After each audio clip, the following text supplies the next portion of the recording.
Today's topic is the introduction to psychiatry. I shared on the Zoom meeting, introduction to psychiatry and mental state examination. The objectives of today's topic are: number one, to know the definition of the psychiatry. Second, classification of the psychiatric disorders. Third, history taking in psychiatry. Fourth, it is mini mental or the mental state examination. So starting with the first, the definition of psychiatry.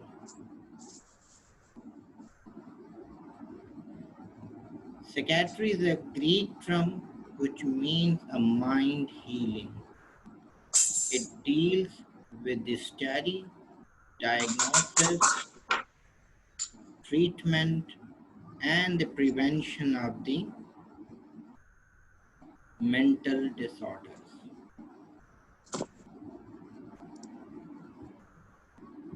So psychiatry is basically a Greek term which means mind healing, and it deals with the study, diagnosis, treatment, and the prevention of the mental disorders. Got it? Now the classification of the psychiatric disorders.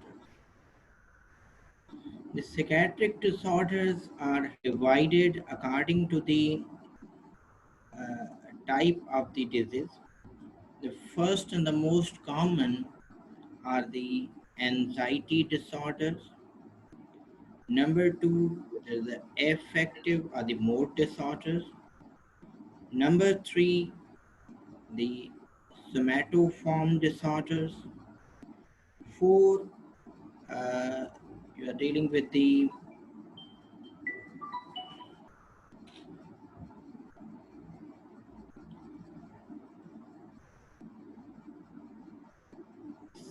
psychotic disorders and schizophrenia. Fifth, we deal with the eating disorders. On sixth, personality and behavior disorders. Seven is the organic disorders. And eight is the substance misuse. And nine is the neurasthenia. So, and last one is the puerperal mental disorders. So we start from the first, the initial anxiety disorder. These anxiety disorders are further subclassified into 6 types. So one is the generalized anxiety disorders. Second one is the panic disorders. Third, phobic disorders. Fourth, the acute stress reaction. Fifth, the post-traumatic stress disorder. And sixth one is the obsessive compulsive disorders. Next one, I told you, affective or mood disorder. It is further subdivided into 3 types. The first one, that is the depression or the depressive disorder, mania or manic disorder, and third, the bipolar disorders. Coming to the next, which is the somatoform disorders. The somatoform disorders are again further subclassified as conversion or dissociative disorders, somatization disorders, body dysmorphic disorders or dysmorphophobia. There is pain disorder, and moreover you will see here there is presence of somatoform autonomic dysfunction and hypochondriasis. The fourth major class is the psychotic disorders, including the schizophrenia and the delusional disorders. Fifth the personality and behavior disorders, which includes both personality disorders and the factitious disorders. Sixth is the organic disorders, that is the dementia and the delirium.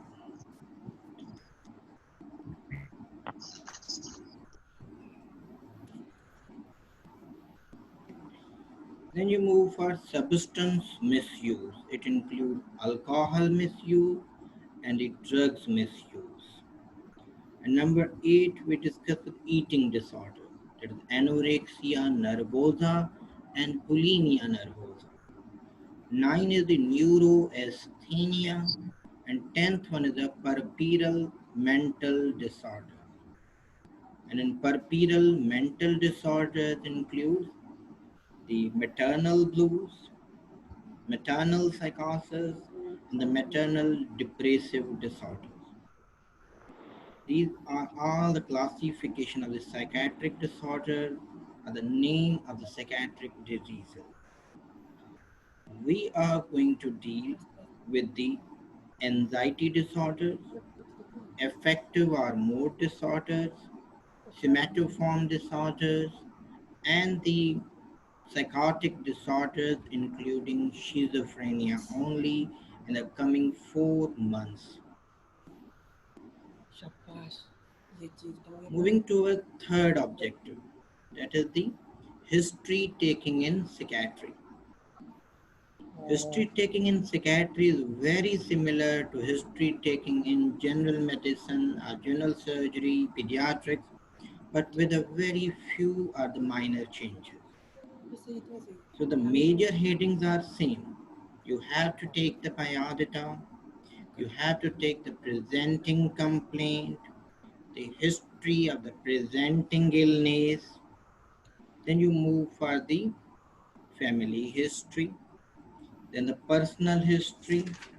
We move further for the previous medical or the surgical or the psychiatric history and the previous personality. These are the 7 major headings in case of the psychiatric history taking. Biodata is very similar again. In biodata, you have to ask the name of the patient, the age of the patient, gender, the address, occupation, marital status, date of admission, mode of admission. But here, one more thing, that is the referral. You have to ask who referred your patient, number 1. Okay राजा ज़ोहेब, बड़ी नींद आ रही है यार, थोड़ा सा तमीज़ से, ठीक है, चलें जी. तो reason for the referral and referred by whom. These both points will be noted in a psychiatric history taking under the heading of the biodata. Moving to the presenting complaint, it is very similar. Presenting complaint is basically the problem or the complaint with which a patient presents to you or for which a patient needs your help. In the history of the presenting illness, the interviewer will ask the direct questions regarding the duration, the nature, the severity, and the character of the illness. Now, the changes are from the family history. In family history, you have to ask about a description of the parent and the sibling and a record of the mental illness in the relatives. Moving on to personal history. In personal history, you have to ask the history of the birth history, any major events in the childhood, in the schooling time, in the higher secondary time, patient occupational history, relationship status, marriage, children, and the current social circumstances of the patient. In the previous medical, surgical, or the psychiatric history, you have to note the previous medical or surgical history, that the history of alcohol abuse or drug misuse. You have to ask the previous psychiatric history with direct questioning. And the direct question is, have you ever suffered with a nervous breakdown? आप directly अपने मरीज से ये बात पूछेंगे कि have you ever suffered with the nervous breakdown? And then last you move for previous personality. Previous personality का मरीज खुद आपको नहीं बताता। प्रीवियस पर्सनैलिटी का हम उस अटेंडेंट से पूछते हैं जो उनके साथ रहता है या जिसने इनके साथ ज़्यादा वक्त गुजारा है। और प्रीवियस पर्सनैलिटी में क्या क्या आता है, इनका एटीट्यूड कैसा है, इनका कैरेक्टर कैसा है, ठीक है, इनके जो रिलेशनशिप्स हैं with other, specially the family member, the friends, और एट द प्रोफेशनल एरियाज कैसे हैं, इनकी एडजस्टमेंट विद द रिलेशनशिप्स कैसी हैं, इनके मॉरल वैल्यूज़ क्या हैं, ठीक है। और ये सारी यूजफुल इंफॉर्मेशन हमें कहाँ से मिलती है? Who knows the patient very well. तो ऐसा बंदा होना चाहिए जो मरीज को अच्छे तरीके से पहचानता हो या उसके साथ रहता हो। तो ये कुछ चेंजेस हैं साइकियाट्रिक हिस्ट्री टेकिंग में। Fourth and the last objective is mental state examination. In mental state examination, we go for the first is the parameter appearance and behavior. Number two, you have to go for the speech and fluency. Then the mode or effect. Fifth is the thought process. Sixth is the abnormal beliefs, abnormal perceptions. Seventh is the cognitive function, and eighth is the insight. This is the very interesting part of today's lecture. Now, appearance and behavior. I can unmute any one of you to participate in this interactive session. So be attentive from now and onwards. Appearance and the behavior. How we can assess the appearance and behavior of a psychiatric patient, or what we mean by the appearance and the behavior. I can take the name of any one of you who are present during my lecture, so be attentive. When appearance behavior, what we should? Number one we need clothes. You look at the shoes, you look at the cleanliness, you look at the alertness, consciousness, cooperativeness, and you look at the behavior, the motor behavior. Motor behavior may be restless, may be retarded. तो एक मरीज की जो appearance and behaviour की assessment कैसे कर रहे हैं? उसके कपड़ों को देखकर, उसके जूतों की तरफ देखकर, उसने सफाई सुथराई का कितना ख्याल रखा हुआ है, क्या वो अलर्ट है, उसकी कॉन्शियसनेस कैसी है। और कॉन्शियसनेस कैसे असेस होती है? ग्लासगो कोमा स्केल से, GCS से। एक साइंटिफिक प्रिडिक्टर है या एक साइंटिफिक कैलकुलेटर है टू असेस द कॉन्शियसनेस, जो आपको कमिंग कुछ दिनों में जो है न्यूरोलॉजी वाले क्लियर करेंगे। नेक्स्ट आप क्या देख रहे हो कि कोऑपरेटिवनेस कैसी है, वो आपसे जो तावन कर रहा है या नहीं कर रहा, उसका मोटर बिहेवियर कैसा है, वो ज़्यादा बेचैन है या फिर वो रिटार्डेड है, एक जगह बैठा हुआ है चुपचाप। तो ये सारे पैरामीटर्स आपको हेल्प करते हैं किसी की अपीयरेंस और बिहेवियर को असेस करने में। अगर मिसाल के तौर पे लिया जाए, आप लोगों को एक फिल्म याद होगी सलमान खान की, तो उसमें आपने उसकी अपीयरेंस एंड बिहेवियर पे अगर आप कमेंट करना चाहें, अब देखा होगा उसने एक जो पजामे का पांचा था वो ऊपर रखा हुआ था, एक बिल्कुल नीचे था। तो उसके क्लॉथिंग को देखकर कोई भी कह सकता है कि इसका अपीयरेंस कैसा है। वहीं एक और भी कोई बेचारा मेंटली रिटार्डेड उसी फिल्म में दिखाया गया था, जिसकी आदत थी कि एक फ्लावर वो अपने कान के ऊपर रखता था, हालांकि वो मेल था। तो वो भी कमेंट कर रहा है उसके अपीयरेंस की तरफ। वही एक होता है जो खुद को घड़ी समझ कर चल रहा होता है, तो ये उसका बिहेवियर है कि वो अपने आप को घड़ी समझ रहा है और हाथ दोनों जो है वो वॉल क्लॉक या क्लॉक की आवर्स और मिनट की कांटे की जगह घुमाता हुआ जा रहा है।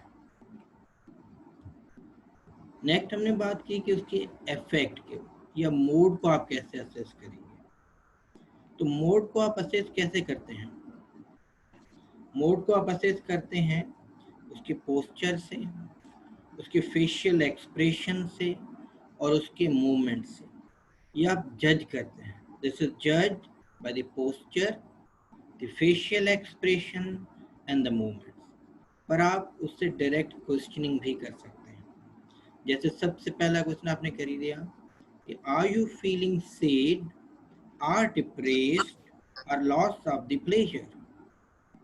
ठीक है, आप उससे पूछ सकते हैं कि आप कोई उदास तो नहीं महसूस कर रहे हैं, आप खुद को गमगीन महसूस तो नहीं कर रहे हैं, या आपको ऐसा लगता है कि आप में वो एबिलिटी नहीं है कि आप इंजॉय कर सकें। या फिर सेकंड क्वेश्चन आप क्या करेंगे, are you feeling anxious, worried और टेंस। थर्ड क्वेश्चन क्या हो सकता है कि are you feel elated, are you feel excessive energy inside you. अब ये क्वेश्चन हमने क्यों करे? पहला क्वेश्चन हमने क्या कहा, are you feel depressed, are worried, are you feel depressed or sad, a lack of ability to enjoy or to feel the pleasure। अगर ये चीजों में वो हाँ कह रहा है तो it suggests depression। Are you feel tense, worried, anxious, तो it suggests, यहाँ yes आया तो it suggests some anxiety disorder। Are you feel elated or excessive energy inside you, so it's again it says or it suggests mania। The third part is the speech and the fluency। Speech and fluency दो तरीकों से होती है, या तो किसी की speech retarded speech हो या प्रेशर्ड स्पीच हो। रिटार्डेड और स्लो स्पीच से ये मुराद है कि patient is having the word finding difficulty. वो आपसे बात तो कर रहा है लेकिन उसे आपसे बात करने के लिए अल्फाज नहीं मिल रहे, इसे हम कहते हैं वर्ड फाइंडिंग डिफिकल्टी है, तो वो स्लो और रिटार्डेड स्पीच है। अच्छा, प्रेशर स्पीच ये स्पीच होगी जिसमें अगर वो मरीज बात कर रहा होगा तो आपको समझ में नहीं आएगा। The speech which is difficult to interpret, तो उसको हम कह रहे हैं प्रेशर्ड स्पीच। जैसे मैंने कहा आपसे बड़े तो आप इंटरप्रेट नहीं कर पा रहे हैं कि अभी मैंने क्या कहा। Pressured speech is difficult to interpret, अभी जो मैंने सेंटेंस बोला है वो इंटरप्रेट करना आपके लिए मुश्किल है, तो वो मेरी प्रेशर्ड स्पीच है। स्लो और रिटार्डेड स्पीच सजेस्ट करती है कि डिप्रेशन है। प्रेशर्ड स्पीच सजेस्ट करती है कि पेशेंट एलेटेड मूड में है या मेनिया में है। Fourth is thought process. Thought process का कैसे पता चलेगा? चलें जी, कोई बता सकता है हमें? आप में से कोई वॉलंटियर कर सकता है? यासिर हुसैन मेमन साहब, आपसे रिक्वेस्ट है चैट बॉक्स में बताएं कि किसी मरीज के थॉट को आप कैसे हम असेस कर सकते हैं। यासिर हुसैन मेमन, अगर आप जवाब देंगे तो अच्छा लगेगा। अगर आपको जवाब नहीं आता तो आप चैट बॉक्स में सॉरी टाइप कर सकते हैं। एटलीस्ट अपनी प्रेजेंस का हमें एश्योर करवाइए। यासिर साहब, मैं नोट कर रहा हूँ आपके नंबर्स भाई, जो यहाँ मौजूद नहीं है वो एब्सेंट होंगे। ठीक है जी। यासिर साहब का अभी तक रिप्लाई यस। यासिर साहब, एक छोटा सा सवाल है, हम किसी मरीज का थॉट प्रोसेस कैसे असेस कर सकते हैं? आपको क्या लगता है कैसे करेंगे थॉट प्रोसेस असेस? कोई भी आएगा, देखें यहाँ पे कोई आपको मार्क्स नहीं दी जा रही, किसी से आपको कम्पीट नहीं किया जा रहा, आपके जहन में जो भी आता है चैट बॉक्स पे टाइप कर सकते हैं। Eyes are appearance good Yasir, anyone else?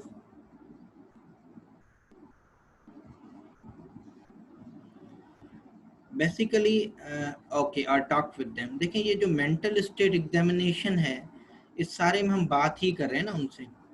ये जो पैरामीटर्स हैं अपीयरेंस से लेकर उसके मूड से लेकर उसकी स्पीच तक हम पहुंचे हैं, इसमें सारी हम उससे बातें ही करते हैं। ठीक है, चलिए स्पीचिंग यहाँ आते हैं। मोहसिन अली ने एक जवाब दिया है, sir by looking is appearance and speeching. देखिए ये हम बातें ही तो कर रहे हैं, थॉट्स का कैसे पता चलेगा? आप कुछ हद तक सही है मोहसिन और यासिर कि कंटेंट ऑफ द थॉट्स, यानी कि जो हम उससे बातें कर रहे हैं वो बातों में जो उसके कंटेंट है उससे हमें उसके थॉट प्रोसेस का पता चलता है। फहाद हुसैन वगन साहब, बिहेवियर वेरी गुड। इसका मतलब है कि काफ़ी लोग हमारे साथ हैं। ठीक है, तो थॉट का कैसे पता चलेगा? जिस तरीके से हम उससे बातें कर रहे हैं उसकी बातों में जो कंटेंट निकल के आ रहा है वो उसका थॉट प्रोसेस है। लेकिन आप उससे डायरेक्टली पूछ भी सकते हैं। क्या पूछ सकते हैं? कि what are your main concern, भाई आपके मेन कंसर्न क्या है? हुस्फिया कहते हैं body language, okay very good. तो उससे अगर आपने पूछ लिया कि what are your main concern, भाई आपका मेन मसला क्या है, अभी आप क्या सोच रहे हैं, अभी आपके जहन में क्या चल रहा है, तो सामने वाला कुछ ना कुछ तो आपको जवाब देगा। लेट सपोज उसने जवाब दे दिया, उसके जवाब में आपको नेगेटिविटी नज़र आई, उसके जवाब में आपको गिल्ट नज़र आ रहा है, उसके जवाब में आपको सेल्फ हार्म के आइडियाज़ नज़र आ रहे हैं, तो ये सब किसको इंडिकेट कर रहा है? Depressive disorder.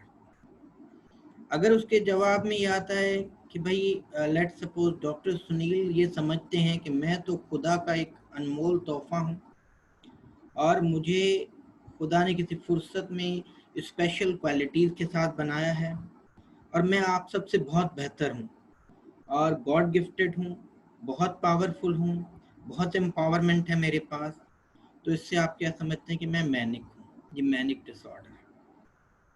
अगर उसके थॉट प्रोसेस से आपको लगता है कि बहुत सारी चीज़ों के लिए परेशान है, जैसे आज का लेक्चर भी मुझे लेना है, मुझे अभी ओपीडी के लिए इसरा भी जाना है, मेरे इन पेशेंट भी मुझे देखने हैं, फिर मुझे सदर की ओपीडी करनी है, अब मैं ये सब कैसे करूँगा, ये सारे काम मेरे लिए इकट्ठा हो गए हैं और सर को पकड़ के बैठ रहा है, तो वो क्या इंडिकेट कर रहा है? उसका थॉट प्रोसेस इंडिकेट कर रहा है कि ये एंजाइटी डिसऑर्डर में है। तो थॉट प्रोसेस उसके स्पीच के कंटेंट को समझने से आता है। आपने सिर्फ एक सवाल पूछना है और वो सवाल क्या था? What are your main concern, और उस सवाल ने आपको इंडिकेट कर दिया है कि आपका मरीज कौन सी साइकियाट्रिक इलनेस से सफ़र कर रहा है। क्लियर? चलिए, एबनॉर्मल बिलीफ्स क्या हैं? एबनॉर्मल बिलीफ्स क्या हैं? इनको हम अगर बेहतर तरीके से कहें तो ये वर्ड इस्तेमाल होता है साइकियाट्री में, डिल्यूजन। डिल्यूजन क्या है? These are the abnormal and unshakable beliefs with logical arguments. ठीक है, ये ऐसे बिलीफ्स हैं जिनको आप अगर कितना भी आर्ग्यूमेंट दें तो ये शेक नहीं होते। मिसाल के तौर पर अगर इसके दो टाइप्स हैं, पहले बता दूं आपको, एक है परसिक्यूटरी डिल्यूजन और दूसरे जो होते हैं इसमें आते हैं ग्रैंडियोर। अगर मैं कह दूं या फिर एक मरीज आपको कह दे कि भाई मैं तो गॉड गिफ्टेड हूँ, मुझे अल्लाह ताला की तरफ से ज़मीन पर भेजा गया है इस ज़मीन को बचाने के लिए, मैं कल रात 7 आसमानों की सैर जो नबी की तरह करके आया हूँ और अल्लाह की तरफ से मुझे ये हुक्म है कि मुझे इस दुनिया को बचाना है, तो फिर क्या होगा? लैपटॉप करनी चाहिए। तो यही होगा कि आप समझिए ग्रैंड्योर तो हो रहा है। अब आप बैठ कर उसे समझाएंगे भाई नबी हमारे आखिरी नबी थे और अल्लाह ने कुरान में ये कहा हुआ है, लिखा हुआ है, और हमारे सारे जो मोमिन भाई हैं मिलकर इस बात का यकीन रखते हैं कि दूसरा नबी अब नहीं आना। आप उसे कुरान उठाकर दिखा दें, हमारे मौलवियों से इनसे मिला दें, लेकिन क्या होगा, वो नहीं मानेगा। या लेट सपोज वो कह रहा है कि भाई जैसे उमर अब्दुल रहमान साहब और हुज़ैफा जो है वो मेरे दुश्मन हैं, मिसाल के तौर पे मैं ये समझता हूँ वो मेरे दुश्मन है, मेरा लेक्चर ख़राब करना चाह रहे हैं, फिर बाकी सारी क्लास मिलकर मुझे समझा दे लेकिन मैं नहीं समझ रहा, तो ये मेरे एबनॉर्मल अनशेकेबल बिलीफ्स हैं that are not change with logical arguments. और ये भी कैसे पता चलेंगे, उस मरीज से बात करते करते। अब आते हैं कि एबनॉर्मल परसेप्शन क्या है। एबनॉर्मल परसेप्शन में यह है कि सबसे पहली बात इल्यूजन, दूसरा होता है हेल्यूसिनेशन।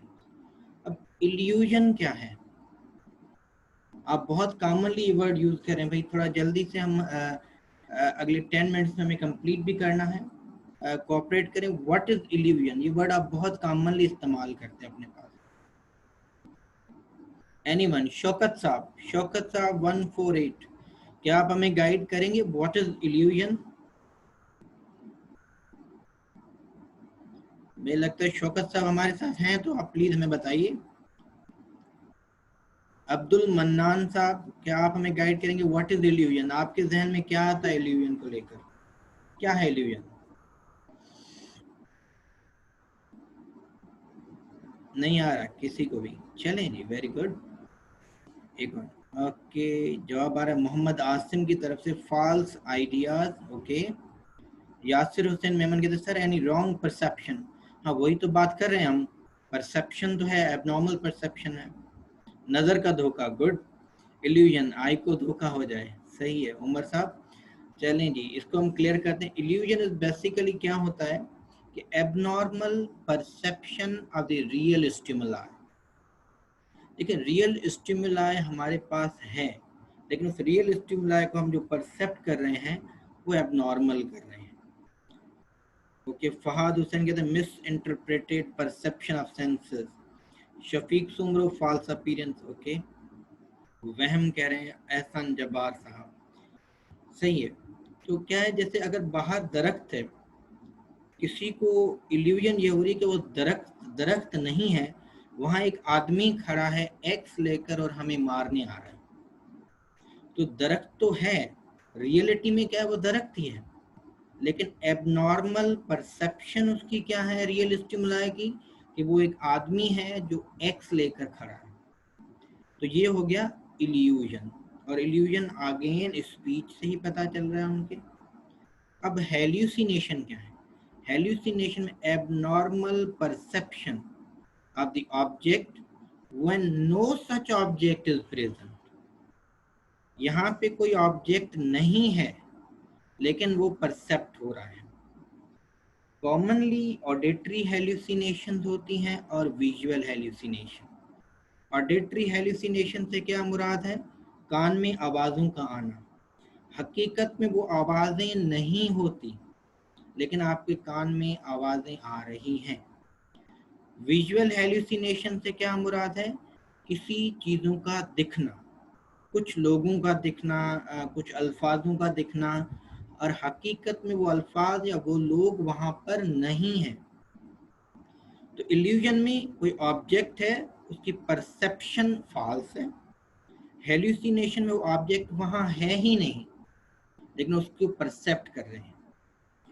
अब इसका एक छोटा सा एग्जांपल है, जब मैं साइकियाट्री रोटेशन में था अपने, तो मैंने वहाँ पे एक पेशेंट देखा, उसने कहा कि मुझे रात को सोते हुए अल्लाह का हुक्म हुआ कि अपने भाई को मार दो।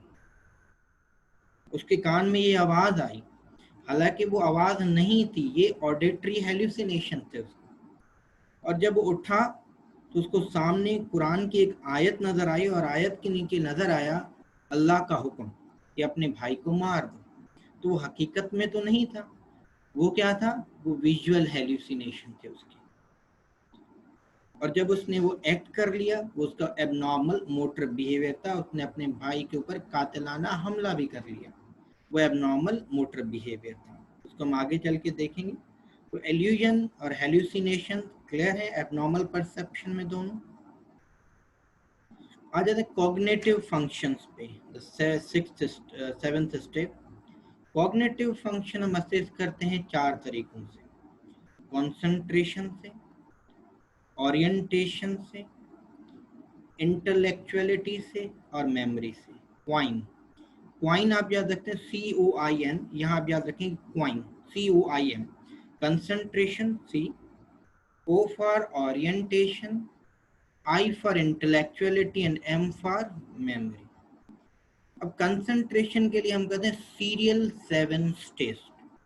सीरियल 7 टेस्ट से क्या मुराद है भाई, कि आप जिसका इंटरव्यू कर रहे हैं जिस मरीज का, उससे आप कहेंगे आप 100 में से 7 माइनस करें, उससे जो बचा उसमें से फिर 7 माइनस करें, फिर जो बचा उसमें से फिर 7 माइनस करें, अनटिल वो 0 तक नहीं पहुंचता।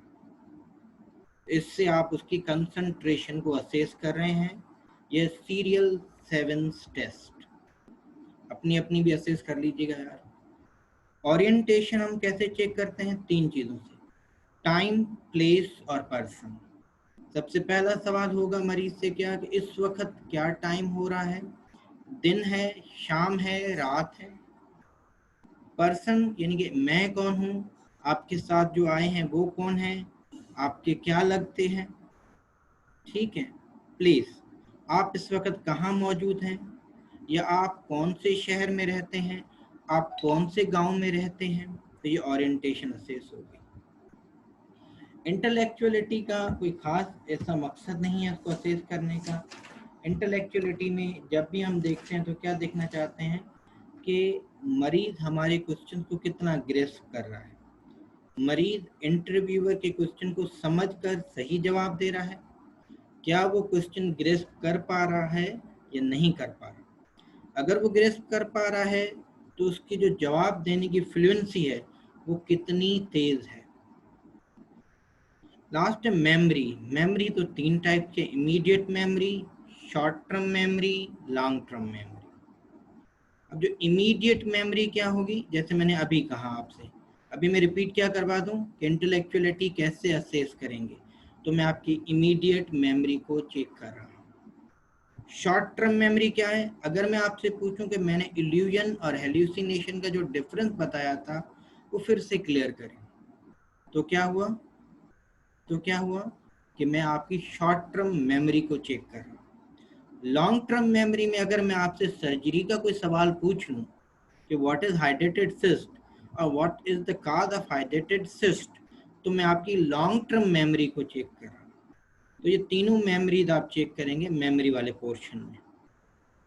अगर किसी मरीज की इमीडिएट मेमोरी चेक करनी हो तब उसे पूछेंगे कि अभी मैंने 1 मिनट पहले आपसे जो सवाल किया था वो आपको याद है।